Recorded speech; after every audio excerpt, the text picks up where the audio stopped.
ചില മക്കളെ കണ്ടിട്ടില്ല നിങ്ങൾ? അവർ ചീത്ത പറഞ്ഞു കഴിഞ്ഞാൽ അവർ തിരിച്ചിങ്ങോട്ട് പറയും. എസ്സോർണോ? ഈ തിരിച്ചു പറയുന്നത് ഇങ്ങനെ തിരിച്ച് തർക്കിക്കുക, തിരിച്ച് ഭയങ്കരമായിട്ട് പറയുക, ഭയങ്കരമായിട്ട് ഷൗട്ട് ചെയ്യുക, ഇതിൽ ഭയങ്കരമായിട്ട് വാശി പിടിച്ച് ജയിച്ചിട്ടുള്ള ആൾക്കാരുണ്ടാവും. അല്ലെങ്കിൽ ഒരു കടയിലേക്ക് പോയി കഴിഞ്ഞാൽ സാധനം വേണം എന്ന് പറഞ്ഞിട്ട് വാശി പിടിക്കുന്ന സംഗതി ഡെവലപ്പായി വരുന്നുണ്ട്. ഇതെവിടെ നിന്ന് വന്നത്? നമ്മൾ അങ്ങോട്ട് അഗ്രസീവായിട്ട് പെരുമാറി കുട്ടികളുടെ പ്രത്യേകത, കുട്ടികൾക്ക് ഇത് എവിടെ നിന്ന് കിട്ടുന്ന അറിയാം. നമ്മൾ നന്നായിട്ട് ചൂടാകുന്ന പാരൻസ് ആണെങ്കിൽ 60% എന്തെങ്കിലും അവർ കോപ്പി ചെയ്യും. അവർ കോപ്പി ചെയ്യാം, അവരറിയാതെ കോപ്പി ചെയ്യും. ജനറ്റിക്കലി ഉണ്ടാവും അവർക്ക്.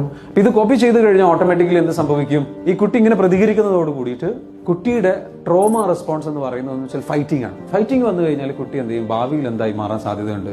കുട്ടിക്ക് ഒരു പ്രോബ്ലം വരാൻ സാധ്യതയുണ്ട്. ആ പ്രോബ്ലം എന്താ വെച്ചാൽ ഒന്നുകിൽ നാർസിസിസം എന്ന് പറയുന്നൊരു സംഗതിയാണ്. അതായത് എന്തിനും ഏതിനും വാശി പിടിക്കുന്ന സ്വഭാവം, സെൽഫിഷായി മാറുക, മറ്റുള്ളവരെ കമ്പാഷൻ ഉണ്ടാവില്ല, മറ്റുള്ളവരെ വേദനിപ്പിച്ചാലും കുഴപ്പമില്ല.